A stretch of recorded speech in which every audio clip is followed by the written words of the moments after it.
Hello, नमस्कार, आदाब, प्रणाम, सत श्री अकाल, अस्सलामु अलैकुम। तो दोस्तों, जैसा कि आपको पता है, हम पढ़ रहे थे सिंधु घाटी सभ्यता। और सिंधु घाटी सभ्यता में हमने देखा था कि कैसे हमने इसकी खोज की थी, कैसे हमने इसको खोजा था, इसका क्षेत्रफल कितना था, ये कहाँ कहाँ तक फैली हुई थी, उत्तर दक्षिण पूर्व पश्चिम में कहाँ कहाँ तक ये सभ्यता फैली हुई थी। और हमने देखा था कि इसकी खोज कैसे हुई थी, यानी रेल बन रही थी लाहौर से कराची तक। वो सब मैंने पिछले वीडियो में बता दिया था, यानी पार्ट 1 में बता दिया था।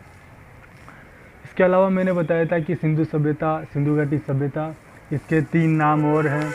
और इसकी विशेषता बताई थी कि ये कांस्य युगीन सभ्यता है, कांस्य युगीन सभ्यता रही होगी क्योंकि कांसा यहाँ पर बहुत ज़्यादा मात्रा में मिला है।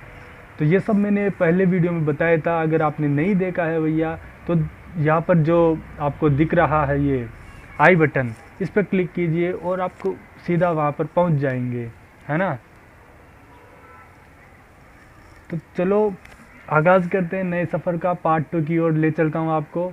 इस पार्ट 2 में मैं आपको बताऊँगा सिंधु घाटी सभ्यता के प्रमुख स्थल जैसे कि हड़प्पा हुआ, मोहनजोदाड़ो हुआ, फिर क्या हुआ, फिर हुआ कालीबंगा हुआ, फिर और भी काफ़ी हैं। तो मैं ऐसे करीब 8, 9, 10 प्रमुख स्थल बताऊंगा जिसकी खोज हो चुकी है, और कुछ को खोजा जाना बाकी है, लेकिन जिनकी खोज हो चुकी है उनमें करीब 450 के करीब अब तक खोजे जा चुके हैं ये नगर। उन सब के बारे में मैं आपको बताऊंगा। लेकिन जो प्रमुख है, जो आपके NTPC, आपके रेलवे, SSC और आपके जो ये एग्ज़ाम्स हैं, इनमें आते हैं। ये जो रीट का एग्ज़ाम है उसमें आएंगे, वो पढ़ा देता हूँ आपको। इससे बाहर एक भी प्रश्न नहीं जाने वाला है, ये वादा है आपसे। ठीक है दोस्तों, तो शुरू करते हैं हड़प्पा से। सबसे पहला नगर हमारा था हड़प्पा, तो हड़प्पा से ही शुरुआत करेंगे। तो पहला क्या है अपना हड़प्पा, मैं लिख देता हूँ यहाँ पर हड़प्पा। देखिए दोस्तों, होता क्या है हड़प्पा, जैसा कि मैंने बताया आपको कि ये पाकिस्तान में है अभी।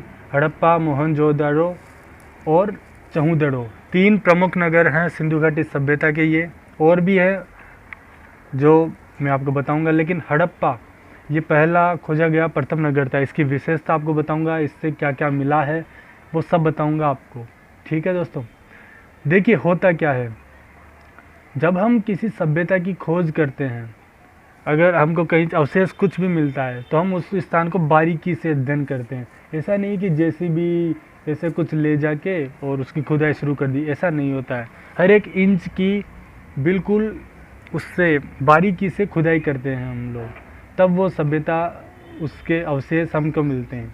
तो मैं आपको देखिए, ये अपना सॉरी, ये ऐसा कुछ अपना भारत मान लीजिए दक्षिण से, इधर ये पाकिस्तान है, ठीक है, ये ऊपर से ये इंडिया। अब ये पाकिस्तान ये रहा, हिंदुस्तान ये रहा, ये जम्मू कश्मीर मान लीजिए। यहाँ से एक नदी निकलती है सिंधु, जैसा कि मैंने बताया देशद्रोही नदी है, भारत से आती है और ये पाकिस्तान में चली जाती है, ठीक है। तो ये है। अब ये अपने नगर को जाता हड़प्पा।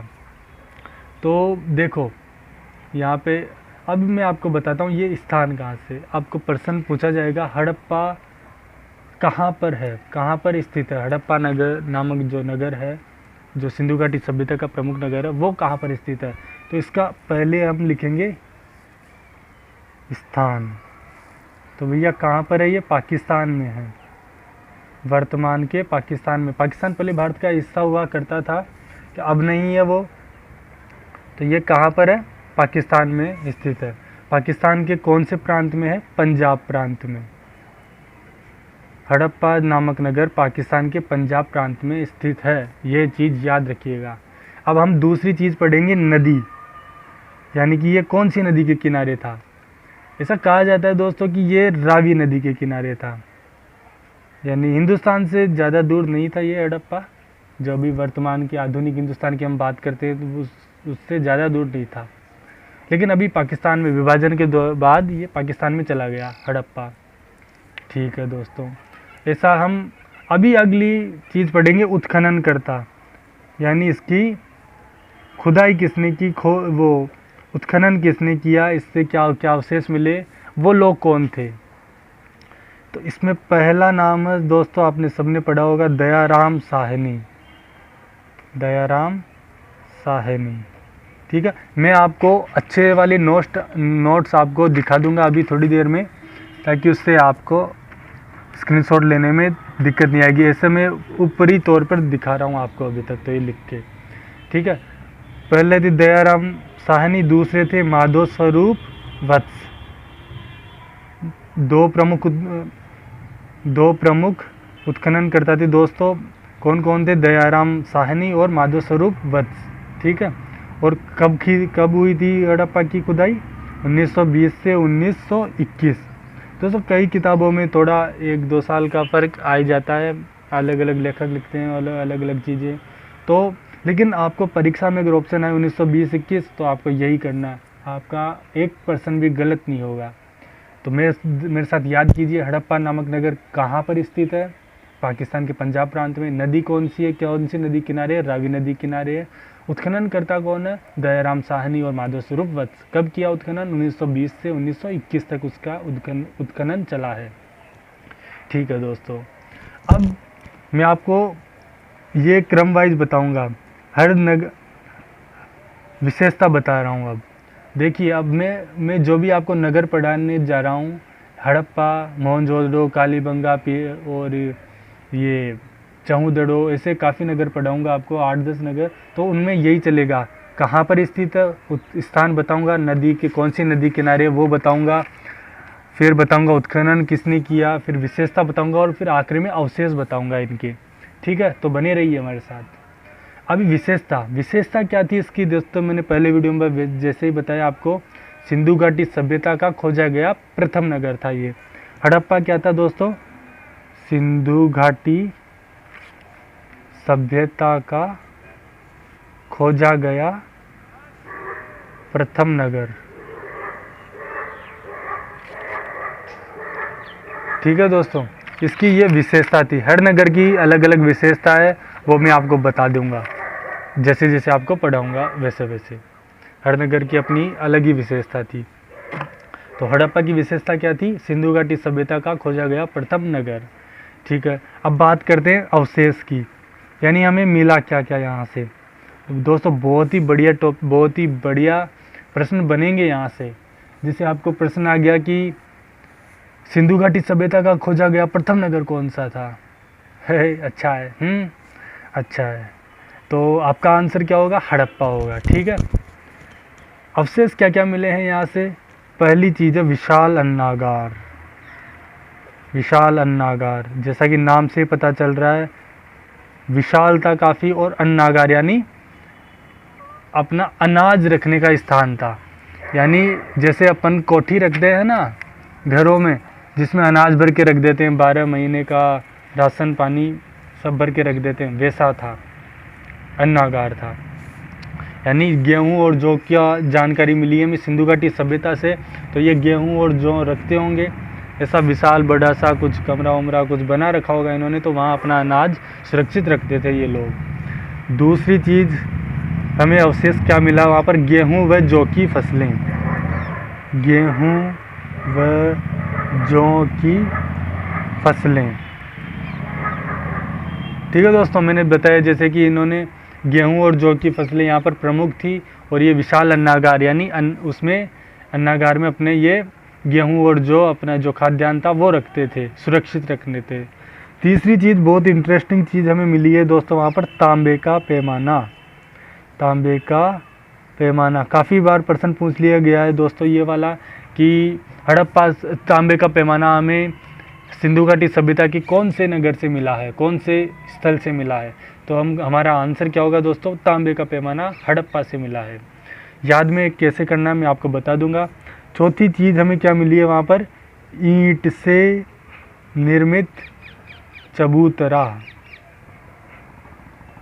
ईंट से निर्मित चबूतरा हमें वहाँ से मिला है दोस्तों।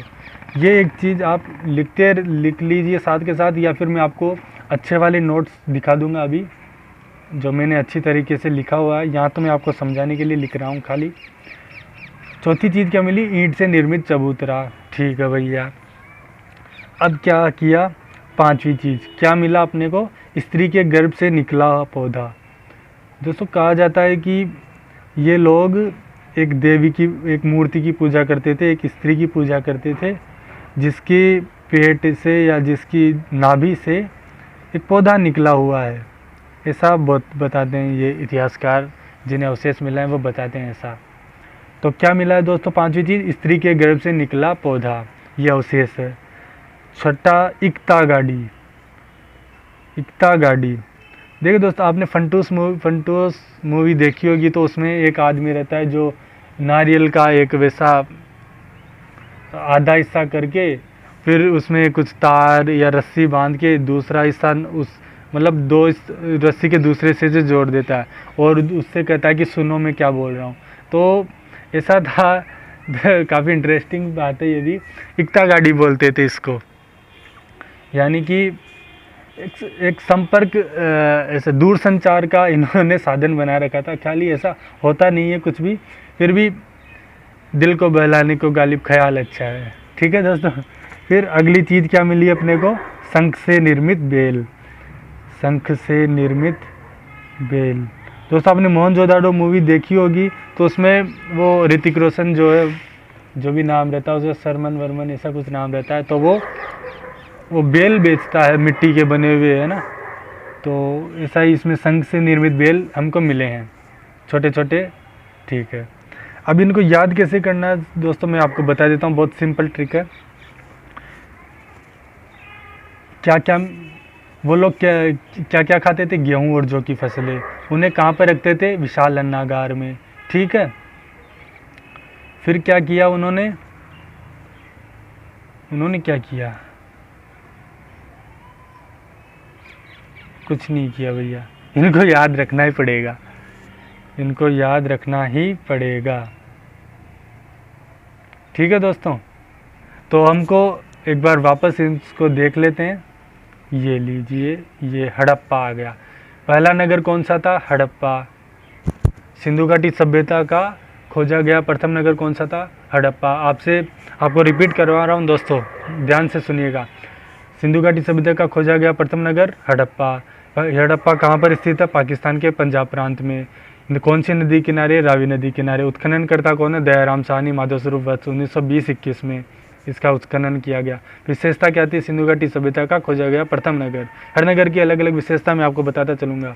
अवशेष क्या क्या मिले हैं वहाँ पर? विशाल अन्नागार मिला है, गेहूँ व जौ की फसलें मिली है, फिर मिला है तांबे का पैमाना, ईंट से निर्मित चबूतरा, स्त्री के गर्भ से निकला पौधा, और इक्ता गाड़ी और शंख से निर्मित बेल। ठीक है दोस्तों। अब मैं आपको अच्छे वाले नोट्स दिखा देता हूँ, आप स्क्रीनशॉट ले लीजिएगा इनका। ठीक है। सिंधु घाटी सभ्यता के प्रमुख नगर, प्रमुख स्थल।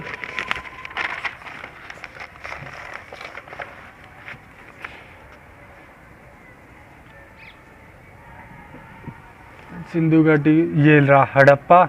आप देखिए, स्क्रीनशॉट ले लीजिए। पाकिस्तान का पंजाब प्रांत था। दयाराम साहनी, माधव स्वरूप वत्स, इन्होंने उत्खनन किया। रावी नदी किनारे था। सिंधु घाटी सभ्यता का खोजा गया प्रथम नगर। और ये अवशेष हमें को मिले हैं: विशाल अन्नागार, गेहूँ जौ की फसलें, तांबे का पैमाना, ईंट से निर्मित चबूतरा, स्त्री के गर्भ से निकला पौधा, इक्ता गाड़ी, शंख से निर्मित बेल। दोस्तों हर स्थान की अलग अलग विशेषता होगी, अलग अलग अवशेष मिलेंगे हमको, तो हम साथ के साथ पढ़ते चलेंगे। अब बहुत ही इंटरेस्टिंग जगह मैं आपको लेकर चल रहा हूँ, मोहनजोदाड़ो। आपने मोहनजोदाड़ो मूवी नहीं देखी है तो दोस्तों प्लीज़ उसे ज़रूर देखिए, क्योंकि शानदार है। उसमें दिखाया गया कि कैसे कैसे वो लोग रहा करते थे, कैसे उनमें क्या क्या हुआ करता था।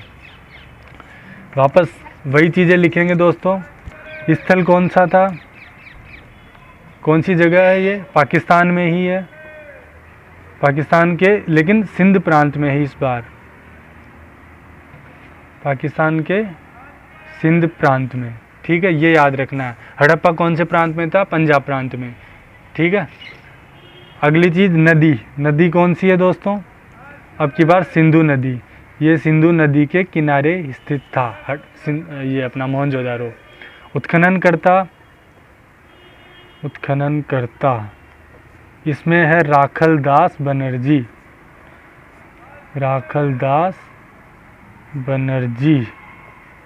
ठीक है। कब की थी इन्होंने ये इसकी खुदाई? 1922 में। तो 3 चीज़ें वापस अपने पास आ गई है दोस्तों। मोहनजोदारो कहाँ पर स्थित है? पाकिस्तान में, पाकिस्तान के सिंध प्रांत में स्थित है। नदी कौन सी है? सिंधु नदी। सिंधु नदी के किनारे स्थित है। उत्खननकर्ता कौन है? राखलदास बनर्जी। 1922 में इसका उत्खनन किया गया। दोस्तों जैसे मैंने बताया था कि हर नगर की अपनी अपनी विशेषता थी, इस मोहनजोदारो की भी अपनी विशेषता है। विशेषता क्या है दोस्तों? सिंधु घाटी सभ्यता का सबसे विस्तृत नगर था मोहनजोदारो। क्या था? सिंधु घाटी सभ्यता का सबसे विस्तृत नगर। सबसे विस्तृत मतलब सबसे ज़्यादा क्षेत्रफल था इसका, सबसे बड़ा फैला हुआ नगर था ये सिंधु घाटी सभ्यता का। यानी पूरी 13,99,960 किलोमीटर की इसकी क्षेत्रफल था पूरा सिंधु घाटी सभ्यता का, जिसमें से मोहनजोदारो सबसे बड़ा था। मोहनजोदड़ो सबसे बड़ा था नगर था। ठीक है। दूसरी इसकी एक और विशेषता है दोस्तों। मोहनजोदाड़ो का अर्थ क्या होता है? मोहनजोदड़ो का अर्थ क्या होता है? मृतकों का टीला। दोस्तों कहा जाता है कि ऐसा कुछ हुआ होगा कालांतर में कि कोई बाढ़ आई होगी, कुछ इधर से उधर हुआ होगा, पृथ्वी घूम गई होगी उल्टी पुल्टी, कुछ भी हुआ होगा दोस्तों, कुछ भी। तो ऐसा था कि जीवन नष्ट हो गया था, यहाँ पर कोई नहीं बचा था। यानी कि जैसे किसी को मर जाता है तो दफना देते हैं उसको, फिर उसकी हड्डियाँ मिलती है ना, तो हड्डियाँ मिली हैं लोगों यहाँ से अपने को मोहनजोदारो से। तो इसको क्या बोलते हैं? मृतकों का टीला। अब जैसे सबसे बड़ा नगर था तो लोग भी ज़्यादा रहते होंगे, तो उस हिसाब से शायद बोला होगा। मोहनजोदारो का अर्थ, शाब्दिक अर्थ यही होता है, मृतकों का टीला। इस हिसाब से इसको नाम दिया गया होगा। अगली एक और विशेषता है इसकी, मोहनजोदारो को सिंध का नखलिस्तान कहते हैं। अब नखलिस्तान क्या होता है ये और समस्या है। नखलिस्तान में बताता हूँ दोस्तों क्या होता है। नखलिस्तान वो ऐसा स्थान होता है जो उजड़ा हुआ है। यानी कि देखो क्या था, आप अगर मोहनजोदारो में अभी यूट्यूब पे देख लीजिए, या अगर आप जा सकते हैं वहाँ पर तो देखिए, वहाँ पर उजड़ा हुआ है ये नगर। यानी आपको ईंटों से बने हुए खंडर दिखाई देंगे, सब कुछ दिखाई देगा, लेकिन एक उजड़ा हुआ दिखाई देगा आपको ये सब कुछ सिस्टम। तो इसको इसलिए बोलते हैं सिंध का नखलिस्तान बोलते हैं, इस वजह से। ठीक है। अगली विशेषता क्या है दोस्तों, बताता हूँ मैं आपको।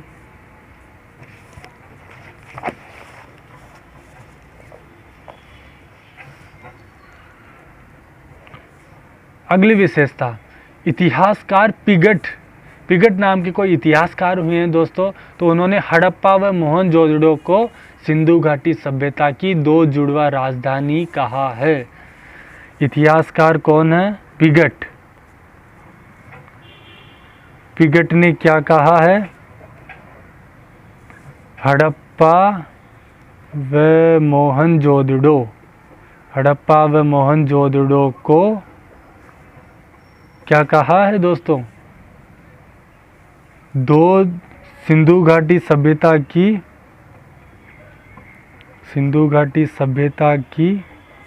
2 जुड़वा राजधानियाँ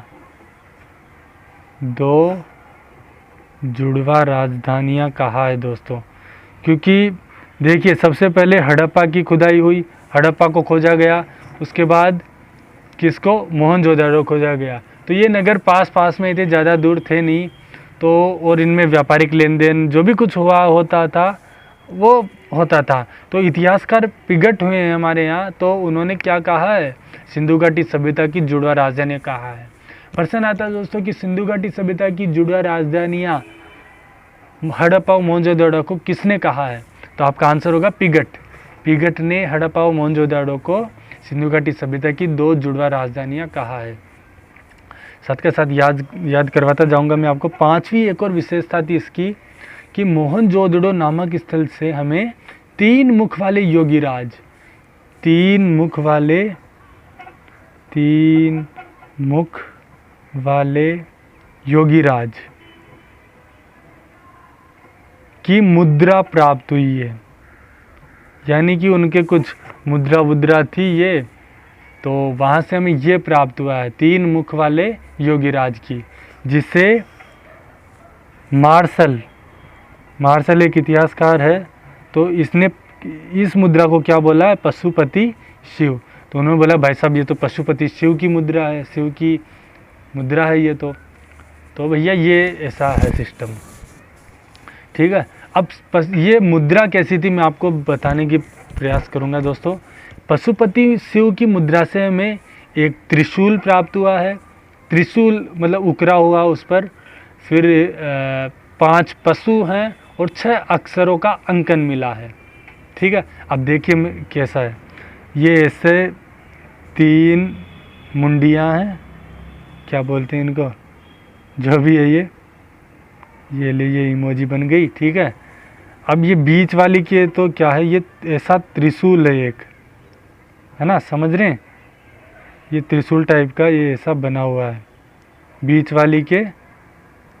बीच वाली मुंडी के, और ये एक सिंहासन पे रखी हुई है, ऐसे कुछ सिंहासन टाइप का बना हुआ है। आप तस्वीर देख सकते हैं यूट्यूब पे सर्च करके, मैं अभी तो मैं आपको बना के दिखा रहा हूँ खाली।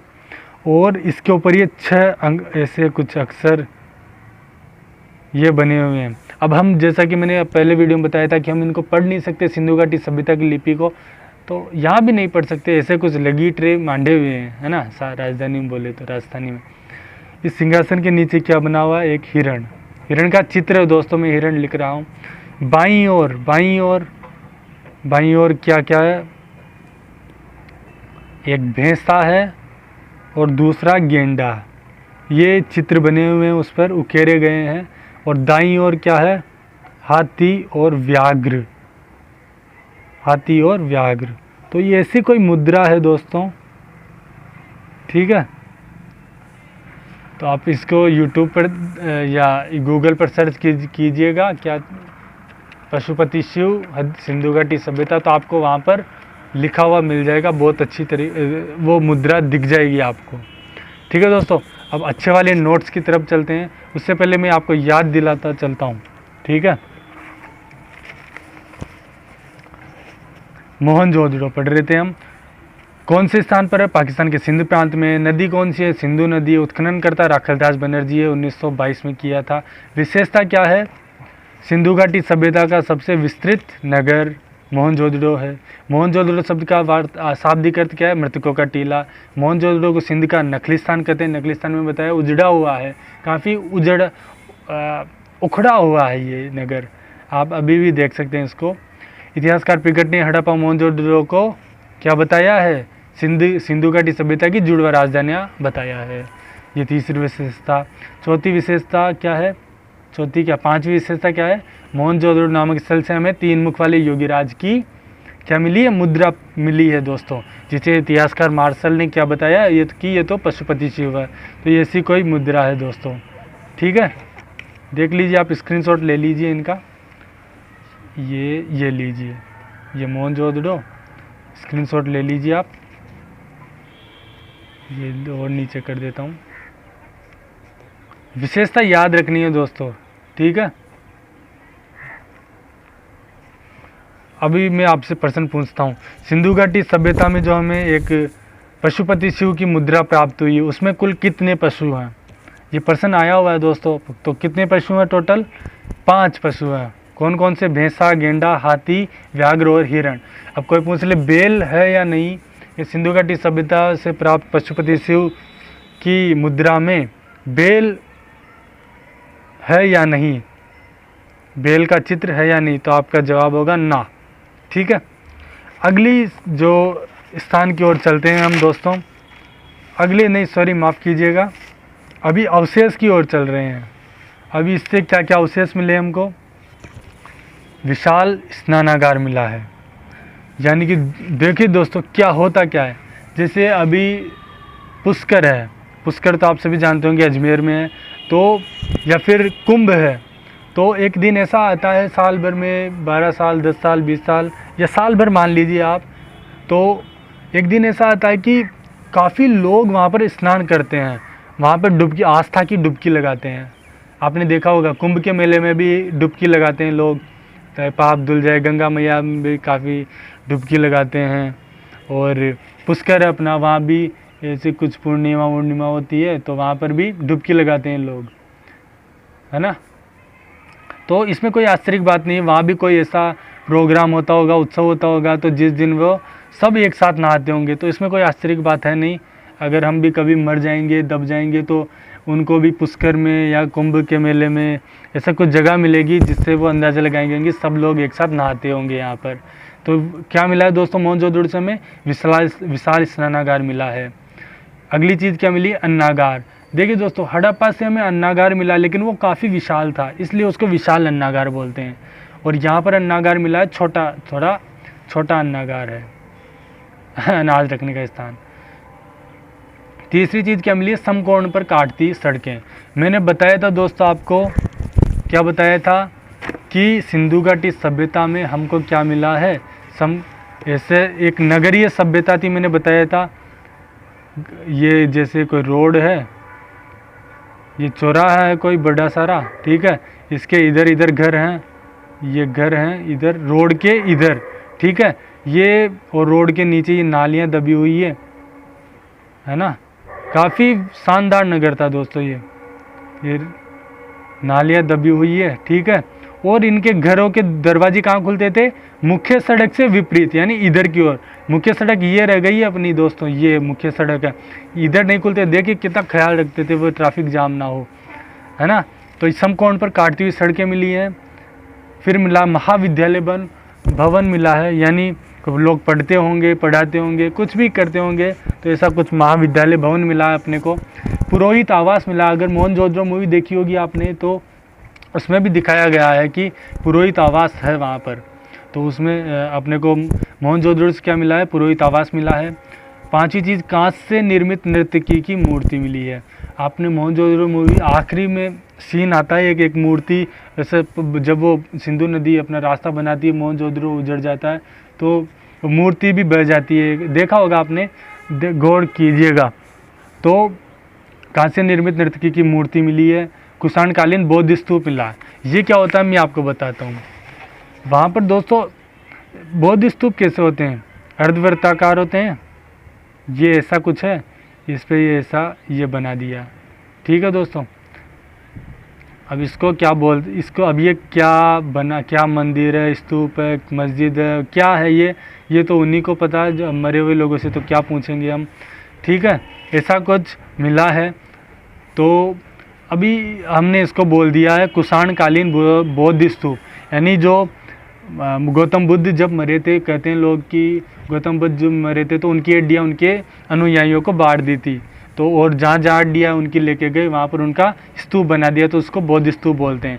और ये बौद्ध स्तूप कब बने थे, कुषाण काल में बने थे ये काफ़ी बौद्ध स्तूप, तो इस कारण इसको हमने बोल दिया कुषाणकालीन बौद्ध स्तूप, ठीक है।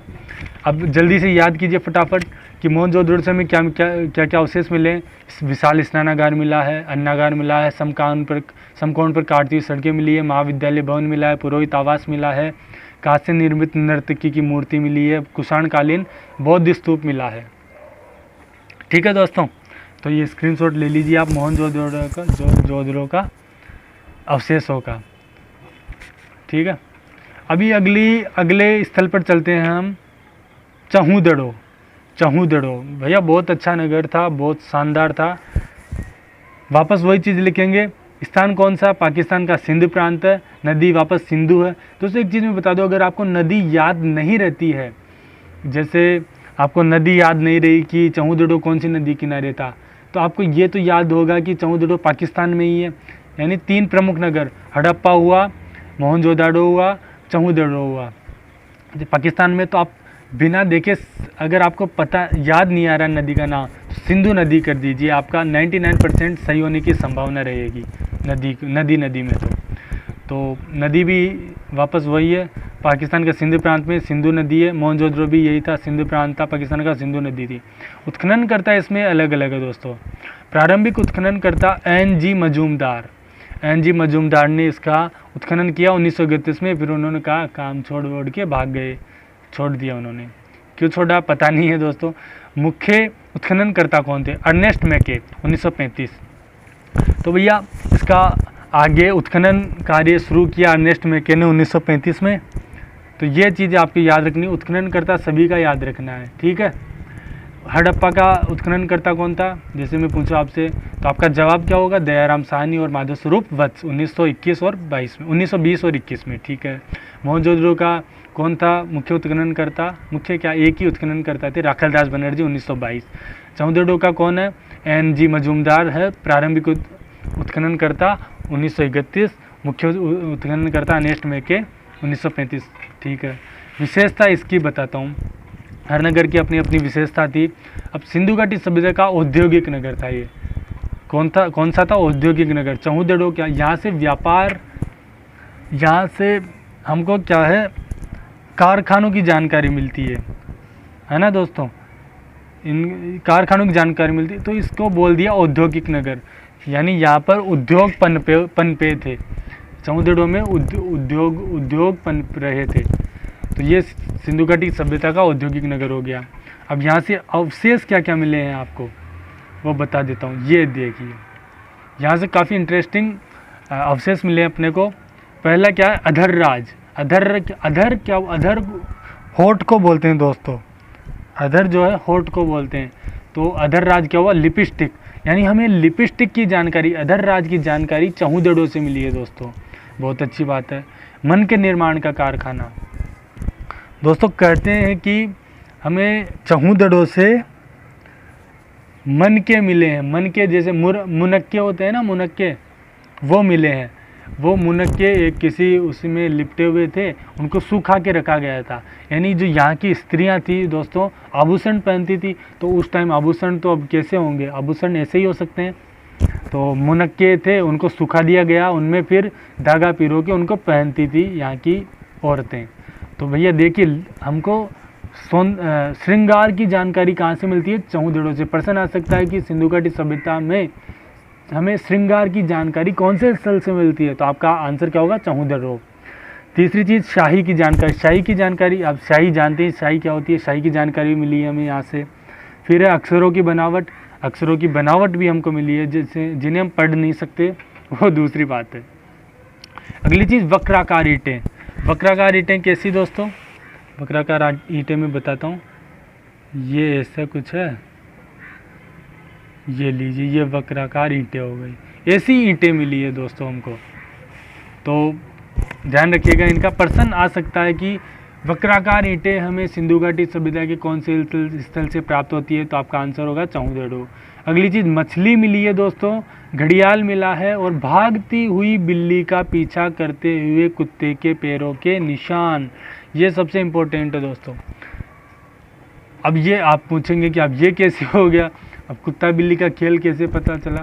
तो मैंने बताया कि आपको कि जब किसी सभ्यता की खुदाई करते हैं तो एक एक इंच को देखते हैं, ऐसा नहीं जैसी बिल्ली और खोद दिए, है ना। सॉरी, कुछ डबल मीनिंग हो गया था अभी। तो भागती हुई बिल्ली का पीछा करते हुए कुत्ते के पैरों के निशान मिले हैं। कौन सी जगह से मिले हैं अपने को? चौदेड़ो से। अब स्क्रीनशॉट ले लीजिए, फिर वापस याद कराते हैं आपको। चौदेड़ो पाकिस्तान के सिंध प्रांत में नदी कौन सी है? सिंधु नदी है। उत्खननकर्ता प्रारंभिक उत्खननकर्ता NG मजूमदार 1931। फिर मुख्य उत्खननकर्ता अर्नेस्ट मैके 1935। फिर विशेषता क्या थी? सिंधु घाटी सभ्यता का औद्योगिक नगर। फिर अवशेष क्या है? अधर राज यानी लिपस्टिक की जानकारी मिली है, मन के निर्माण का कारखाना मिला है, शाही की जानकारी, अक्षरों की बनावट, वक्राकार ईंटें, मछली, घड़ियाल, भगती हुई बिल्ली का पीछा करते हुए कुत्तों के पैरों के निशान। ये सब चीज़ें हमें मिली है दोस्तों। स्क्रीनशॉट ले लिया होगा आपने, उम्मीद है समझ में आ रहा होगा। कमेंट बॉक्स में ज़रूर बताइएगा कैसा क्या राज सेशन हमारा। ये चीज़ें ये आप स्क्रीनशॉट ले लीजिए, ये लीजिए, ठीक है। अगली चीज़, अब ये सब तो पाकिस्तान में चले गए दोस्तों। आज 1948 आया, भारत का विभाजन हुआ, और ये सब चीज़ें पाकिस्तान में चली गई। तो अब पाकिस्तान हमसे ज़्यादा पुराना सभ्यता वाला हो गया ना देश, तो भैया अभी इंडिया को क्या करना था, बदला लेना था। बदला कैसे लेंगे कि अगर हम भी इन्हीं के समकालीन कोई स्थल खोज लेते हैं तो हम भी इनके बराबर हो जाएंगे। यानी पाकिस्तान को पाकिस्तान तो खैरात में दिया था हमने उनको, खैर वो बात अलग है।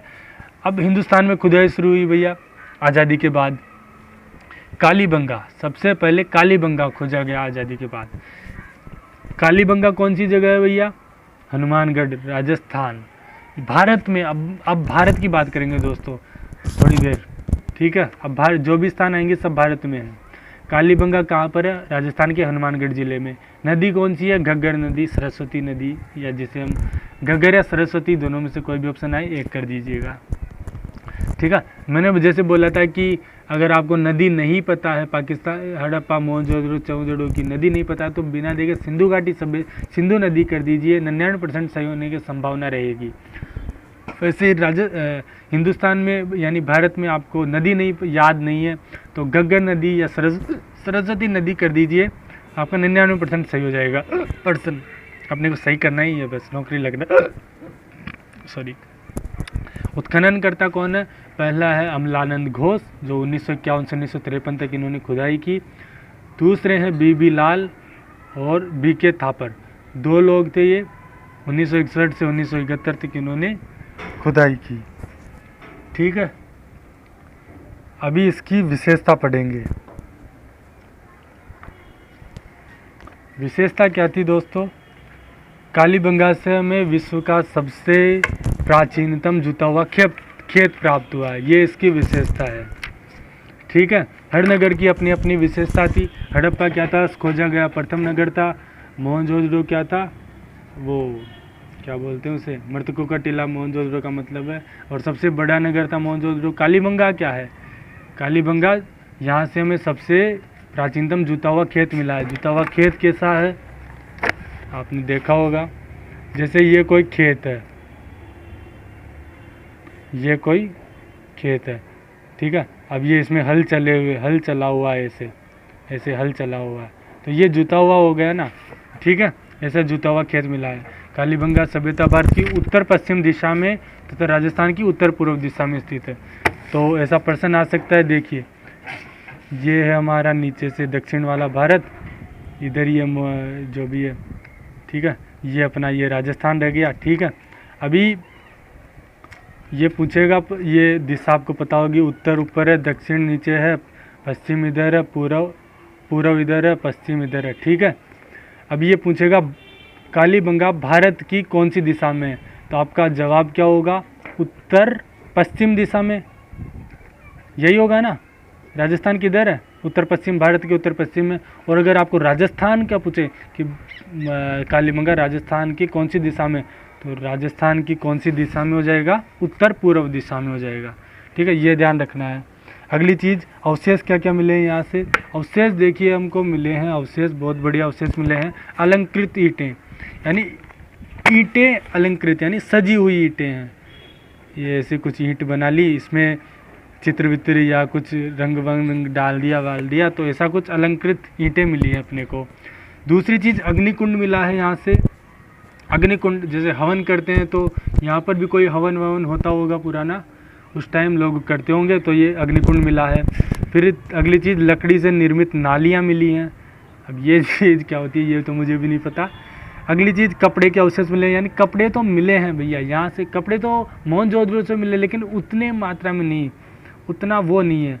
कपड़े यहाँ से अपने को कालीबंगा से मिले। जला हुआ चावल, ये सबसे इम्पोर्टेंट है, जला हुआ चावल यहाँ से मिला, और ताम निर्मित वर्षभ की मूर्ति हमको मिली है। तो ये सब कुछ अवशेष हैं, वापस याद करेंगे कालीबंगा से। कालीबंगा कहाँ पर है? हनुमानगढ़, राजस्थान के हनुमानगढ़ जिले में। नदी कौन सी है? घग्गर या सरस्वती। उत्खननकर्ता अमलानंद घोष 1951-53। बीबी लाल, बीके थापर, दूसरे थे 1961-1969। कई जगह ये सन में अलग अलग हो सकता है, फिर आपको यही करना है, सही अपने को सही प्रश्न करना है। विशेषता क्या थी? कालीबंगा से हमें विश्व का सबसे प्राचीनतम जुता हुआ खेत प्राप्त हुआ है। दूसरी विशेषता, कालीबंगा सभ्यता भारत की उत्तर पश्चिम दिशा तथा राजस्थान की उत्तर पूर्व दिशा में स्थित है।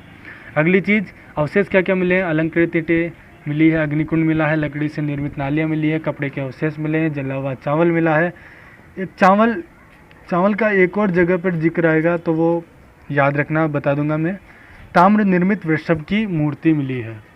स्क्रीनशॉट ले लीजिएगा आप, ये लीजिए स्क्रीनशॉट ले लीजिए आप। अगला नगर अब बताता हूँ आपको, राखीगढ़ी। बहुत इम्पोर्टेंट नगर है, अपने राजस्थान, अपने हिंदुस्तान में है। अब हिंदुस्तान की बात करेंगे हम। राखीगढ़ी कौन सी जगह पर है? हरियाणा के जींद जिले में है। जींद, याद रखिएगा नाम। नदी कौन सी है? गग्गर नदी, वही। उत्खननकर्ता अमरेंद्र नाथ, 1997 से 1999। ठीक है। विशेषता क्या है? राखीगढ़ी सिंधु घाटी सभ्यता का भारत में स्थित सबसे विस्तृत नगर था। अब मैं आपसे प्रश्न पूछूं कि सिंधु घाटी सभ्यता का सबसे विस्तृत नगर कौन सा था, तो आपका जवाब मोहनजोदड़ो होगा, ना कि राखीगढ़ी। और अगर प्रश्न पूछूं कि भारत में सिंधु घाटी सभ्यता का सबसे विस्तृत नगर कौन सा था, तो आपका जवाब क्या होगा? राखीगढ़ी। राखीगढ़ी आपका जवाब होगा। ठीक है, ये ध्यान रखने की बात है। अवशेष क्या मिला यहाँ से? अवशेष दो ही चीज़ मिली है, हड़प्पा लिपि की मोहरें मिली हैं और ताम्र उपकरण, तांबे की कुल्हाड़ी मिली है। ठीक है, हड़प्पा लिपि की मोहरें, जिनको लिपि हमको पढ़नी आती नहीं है वो अभी तक। ठीक है, तो ये चीज़ याद रखना है, स्क्रीनशॉट ले लीजिएगा आप। ये राखीगढ़ी कहाँ पर है? जींद हरियाणा में। नदी कौन सी है? गग्गर नदी या सरस्वती नदी। उत्खननकर्ता अमरेंद्र नाथ। उत्खननकर्ता याद रखिएगा सबके, 1997 से 1999। विशेषता, राखीगढ़ी सिंधु घाटी सभ्यता का भारत में स्थित सबसे विस्तृत नगर था। ये याद रखना है, गलती नहीं करनी है। भारत में सबसे बड़ा नगर सिंधु घाटी सभ्यता का राखीगढ़ी था। अवशेष क्या क्या मिले? हड़प्पा लिपि की मोहरें और ताम्र उपकरण, यानी तांबे की कुल्हाड़ी मिली है। अगली चीज़ पे आते हैं, धोलावीरा। अभी बहुत बढ़िया जगह है। कहाँ पर है? कच्छ क्षेत्र, कच्छ जिला है गुजरात का, वहाँ पर है। नदी कौन सी है? मनसर या मनहर नदी, ऐसा कुछ नाम है इसका, याद रख लीजिएगा। उत्खननकर्ता कौन है? उत्खननकर्ता जगपति नाथ, 1967 से 1968। फिर अगला है RS बिष्ट, 1990 से 1991। ये इसके दो उत्खनन करता है धोलावीरा के। अभी इसकी विशेषता, बहुत ही बढ़िया विशेषता, धोलावीरा कच्छ क्षेत्र में, यानी समंदर किनारे, तो वहाँ पर हरियाली तो होगी ही। विशेषता क्या है? धोलावीरा सिंधु घाटी सभ्यता का स्थापत्य कला की दृष्टि से सबसे सुंदर नगर था। ठीक है, ये याद रखने योग्य बात है। हड़प्पा की विशेषता क्या थी? सिंधु घाटी सभ्यता का खोजा गया प्रथम नगर। मोहनजोदड़ो की विशेषता क्या थी? सिंधु घाटी सभ्यता का सबसे विस्तृत नगर। चौहदड़ो की विशेषता क्या थी? सिंधु घाटी सभ्यता का औद्योगिक नगर। वैसे ही कालीबंगा की विशेषता क्या थी? कालीबंगा की विशेषता? हाँ, जुता हुआ खेत मिला है वहाँ से हमें, विश्व का सबसे प्राचीनतम जुता हुआ खेत मिला है। वैसे ही राखीगढ़ी की विशेषता क्या है? भारत में स्थित सिंधु घाटी सभ्यता का सबसे विस्तृत नगर था। उसी प्रकार धोलावीरा की विशेषता क्या है? धोलावीरा सिंधु घाटी सभ्यता का स्थापत्य कला की दृष्टि से सबसे सुंदर नगर था। अभी जहाँ से समंदर किनारे है, तो यहाँ पर अवशेष भी समंदर से रिलेटेड ही मिलेंगे। 16 जलाशयों की जानकारी यहाँ से हमको मिली है, यानी छोटे छोटे बड़े बड़े जो भी थे जलाशय थे यहाँ पर। दूसरी चीज़, सूचना पट। अभी ASI भारतीय पुरातात्विक विभाग जो है, उनके बोर्ड लगे हुए होते हैं। कोई भी प्राचीन खंडर होता है, स्मारक होता है, स्थल होता है, तो वहाँ पर उसके बोर्ड लगे होते हैं, यानी सूचना पट्ट लगा होता है।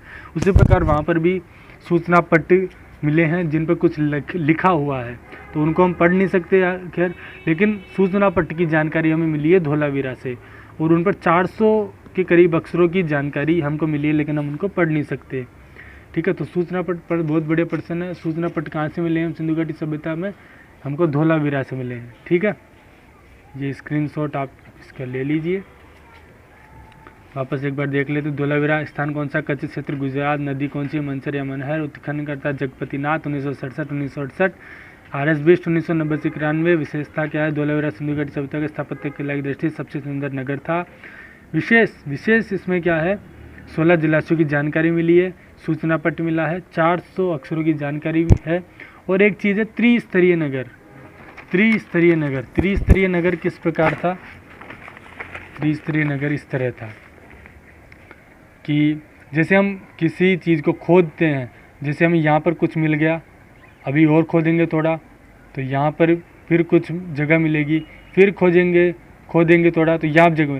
तो यहाँ पर क्या था कि जैसे ये धोलावीरा में क्या था, सबसे ऊपरी स्तर पर आम लोग रहते थे यहाँ पर। फिर बीच में क्या थोड़े वैसे रहते थे अधिकारी टाइप के, नीचे कौन थे? राजा वाजा वैसा। तो उल्टा सिस्टम था यहाँ पर, है ना। तो 3 स्तर हो गए ना, 3 परतें हो गई, ऐसा कुछ त्रिस्तरीय नगर था ये। अगली चीज़ हम पढ़ेंगे लोथल, बहुत ही इम्पोर्टेंट है, प्रश्न आता है इससे कई बार। लोथल कहाँ पर है? स्थान कौन सा? अहमदाबाद गुजरात में है।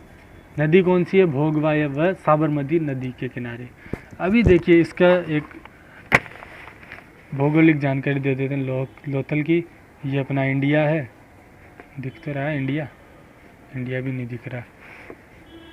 ये अपना इंडिया है छोटा सा, यहाँ पर ये गुजरात है, ये साबरमती नदी है, ये इधर ही कुछ ऐसी एक और नदी है। कौन सी नदी है वो? भोगवा नदी। कहाँ गया अपना इंडिया? कहाँ गया इंडिया? कहाँ गया?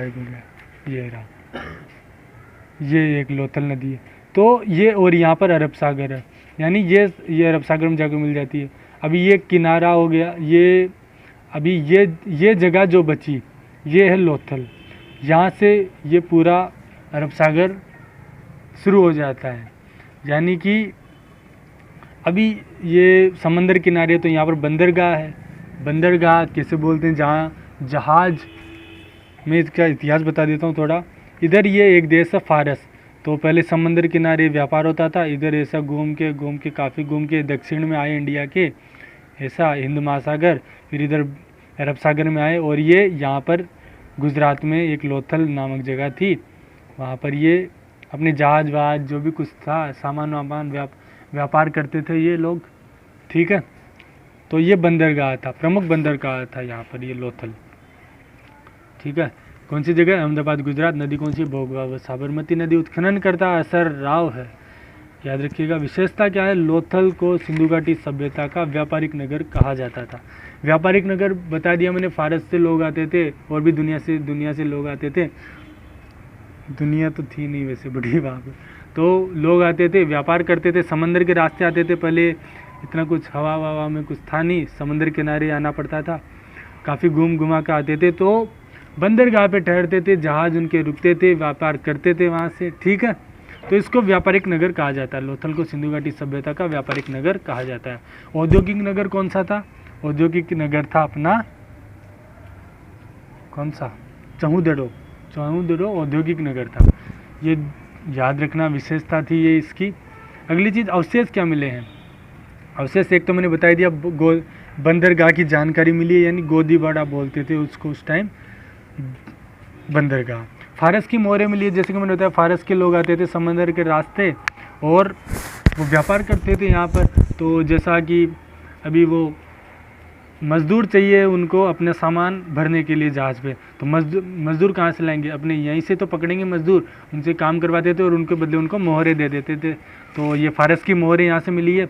युग्म समाधि मिली है, यानी कि युग्म का अर्थ होता है जोड़ा, यानी आदमी और आदमी की समाधि हो सकती है, आदमी औरत की समाधि हो सकती है, आदमी औरत की समाधि हो सकती है, और आदमी ऐसा कुछ युग्म यानी जोड़े में समाधि मिली है वहाँ से हमको।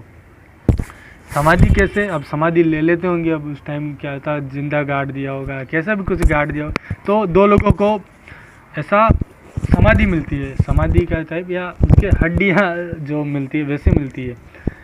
अगली चीज़, अनाज पीसने की चक्की मिलती है, चक्की मिलती है वहाँ पर, पुरानी वो वैसा हाथ से चलाने वाली चक्की देखी होगी आपने, वैसा टाइप के कुछ मिलता है।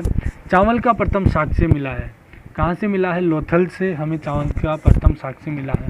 मैंने आपको बताया था कि चावल अभी पहले भी आया था, अपने चावल पहले भी आया था। कौन सी में आया था वो?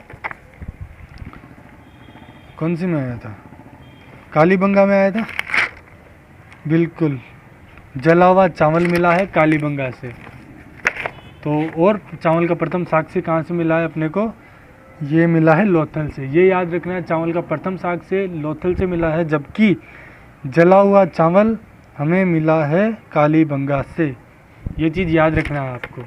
अगली चीज़, लोथल से प्राप्त एक मकान के दरवाजे वाली सड़क, लोथल से प्राप्त एक मकान के दरवाजे गली वाली सड़क में ना खुलकर मुख्य सड़क पर खुलते थे। मैंने बताया समानांतर पर सड़कें काटती हुई मिलती थी वहाँ पर, और घर क्या होते थे, मकान सड़क के किनारे होते थे, लेकिन उनमें दरवाजे मुख्य सड़क से विपरीत दिशा में यानी गली की ओर होते थे। लेकिन लोथल में ये अपवाद है, एक घर मिला है लोथल में जिसका दरवाज़ा, मुख्य दरवाज़ा सड़क पर मिला है। तो भैया ये इसकी विशेषता है। अवशेष ये मिले हैं, वापस से याद करेंगे। लोथल कहाँ पर है, अहमदाबाद गुजरात में। नदी कौन सी है, भोगवा व साबरमती। उत्खननकर्ता एस.आर. राव है। विशेषता है लोथल सिंधु घाटी सभ्यता का व्यापारिक नगर था, ठीक है, व्यापारिक नगर कहा जाता है। अवशेष, गोदीबाड़ा बंदरगाह की जानकारी मिली है, फारस की मोहरें मिली है, युग्म समाधि मिली है, अनाज पीसने की चक्की मिली है, चावल का प्रथम साक्ष्य मिला है, और जला हुआ चावल मिला अपने को कालीबंगा से। लोथल से प्राप्त एक मकान के दरवाजे गली की ओर ना खुलकर मुख्य सड़क की ओर खुलते थे। ये चीज़ें अपने को यहाँ से मिली है लोथल से, ठीक है। अगली चीज़ है बनावली। ये एक और जगह हरियाणा में है, हरियाणा में अभी इसकी खुदाई चल रही है दोस्तों। 7-8वीं जगह ये बनावली, खुदाई चल रही है इसकी। नदी कौन सी है, घग्गर या सरस्वती नदी है। उत्खननकर्ता रविंदर सिंह है दोस्तों। उत्खननकर्ता याद रखने होंगे अपने को। अगली चीज़, अवशेष क्या क्या मिले, हल्की आकृति मिली है, अर्धवृत्ताकार मंदिरनुमा ढांचा मिला है, अर्धवृत्ताकार मंदिरनुमा ढांचा मिला है। जैसा कि हम बता रहे थे, कुषाणकालीन बौद्ध स्तूप जैसे टाइप में कुछ वैसा मिला है, मैंने आपको बताया था, ये ऐसे टाइप का। अब ये मंदिर है, मस्जिद है, गिरजाघर है, गुरुद्वारा है, क्या है पता नहीं है, लेकिन हम इसको मंदिर बोल देते हैं क्योंकि मंदिर में भी गुंबद होता है, वैसा कुछ टाइप में। तो अर्धवृत्ताकार मंदिरनुमा ढांचा मिला है, ठीक है। बनावली से हल्की आकृति मिली है। अगली चीज़, रंगपुर। 9वां नंबर क्या है, रंगपुर। रंगपुर कहाँ पर है, गुजरात में खुदाई चल रही है। उत्खननकर्ता कौन है, माधुस्वरूप वत्स और रंगनाथ है इसके। अवशेष है चावल की भूसी। अब देखिए, चावल 3 जगह आया है। जला हुआ चावल हमें कालीबंगा से मिला है, चावल का प्रथम साग से कहाँ से मिला है, लोथल से मिला है, और यहाँ पर रंगपुर से क्या मिला, चावल की भूसी, चावल का चारा, जो जैसे पराली होती है ना, वो मिली है हमको, धान की पराली होती है, वो रंगपुर से हमको मिली है। अगली चीज़, रोपड़। रोपड़ में क्या है, कहाँ पर है, रोपड़ पंजाब में है। नदी कहाँ है, नदी कौन सी नदी पर है, सतलुज नदी पर है। ये याद रखिएगा, नदी सतलुज नदी है रोपड़ में। उत्खननकर्ता यज्ञदत्त शर्मा। अवशेष क्या मिला, मानव के साथ कुत्ते की कब्र मिली है। अब मैंने बताया था युग्म समाधि, युग्म समाधि किस में मिली है अपने को, लोथल से युग्म समाधि मिली है।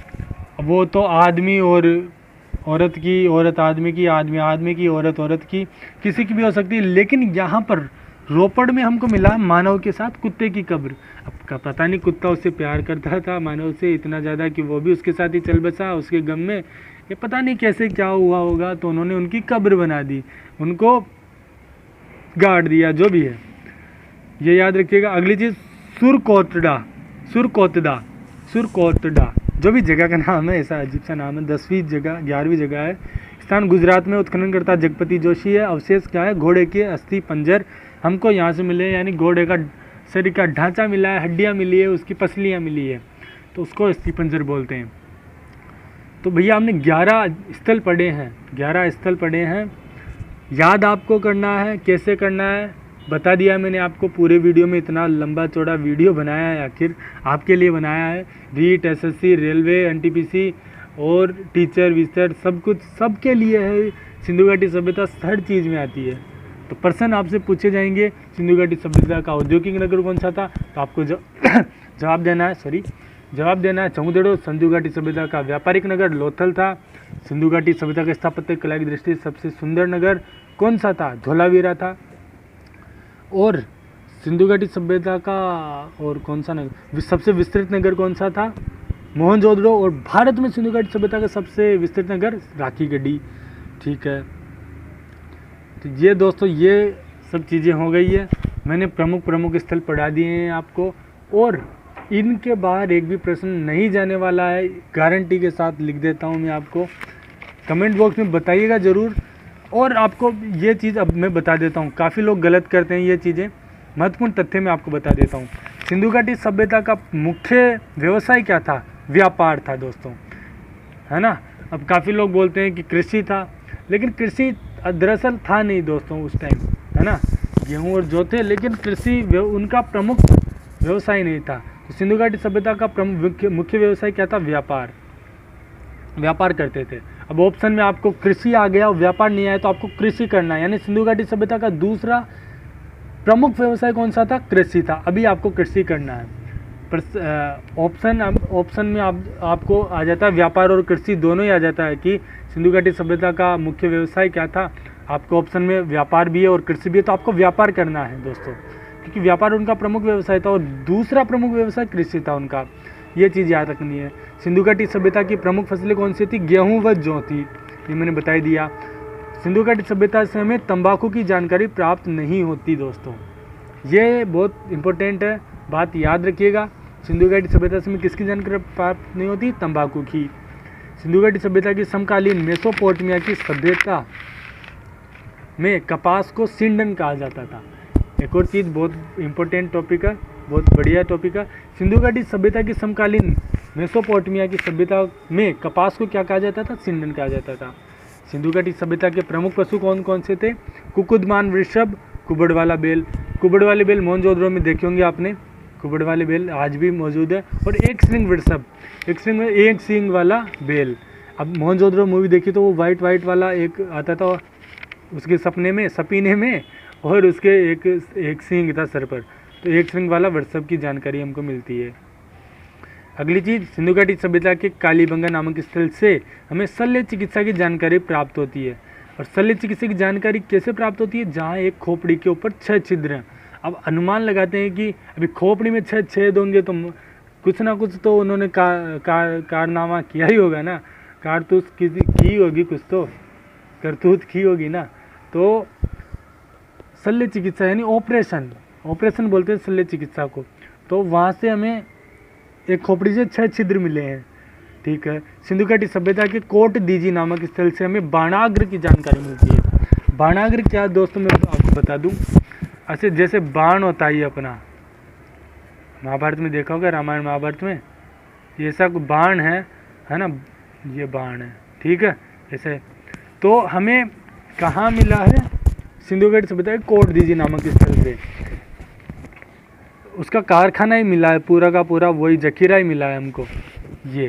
तो ऐसे बाण टाइप, ऐसे तीर टाइप में कुछ था, तो ऐसे, और इसके पीछे छोटा सा, इसके कुछ रस्सी ये लकड़ी वकड़ी, कुछ लोहा तो था नहीं, तांबा और कांसे का कुछ बांधते होंगे, और उससे ऐसा भाला टाइप में या तीर कमान टाइप में कुछ बना लेते होंगे, जिससे जानवरों से रक्षा करते होंगे, कुछ भी करते होंगे। तो हमें बाणाग्र की जानकारी मिली है सिंधु घाटी सभ्यता के कोट दीजी नाम के स्थल से। तो मेन चीज़ें मैंने आपको सबको बता दी है दोस्तों। बहुत बढ़िया जगह, बहुत बढ़िया टॉपिक है सिंधु घाटी सभ्यता। 1% भी आपका इधर से उधर नहीं होने वाला है इसमें से, ठीक है। तो इसी के साथ मुझे दीजिए इजाज़त। सिंधु घाटी सभ्यता का दूसरा ये है, क्या बोलते हैं, पार्ट है। इसमें प्रमुख स्थलों के बारे में मैंने आपको बताया है। अगले पार्ट में मैं आपको वैदिक सभ्यता पढ़ाऊंगा, जिसमें आर्यों का आगमन, ऐसा कुछ काफ़ी सारी चीज़ें बताऊंगा आपको। तो बने रहिए हमारे साथ। आपके रीट में एसएससी, रेलवे, एनटीपीसी और एलडीसी, जो भी सरकारी एग्ज़ाम है स्टेट गवर्नमेंट के, और ये अपने कौन से सेंट्रल बोर्ड के, सेंट्रल जो भी एग्ज़ाम है, सब कुछ आपको टॉपिक, आपको मटेरियल मिलेगा। मैंने अच्छे नोट्स लिखे हैं आपके लिए, ठीक है दोस्तों। तब तक अब मुझे दीजिए इजाज़त।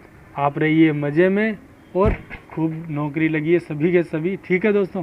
ये देखिए मैंने वीडियो भी कैसे बनाया, ट्राइपॉड है नहीं दोस्तों, मदद कीजिए मोनेटाइजेशन ऑन होने के लिए। अब आपके लिए कष्ट कर रहे हैं, ठीक है। शुक्रिया, मिलते हैं अगले वीडियो में, बाय।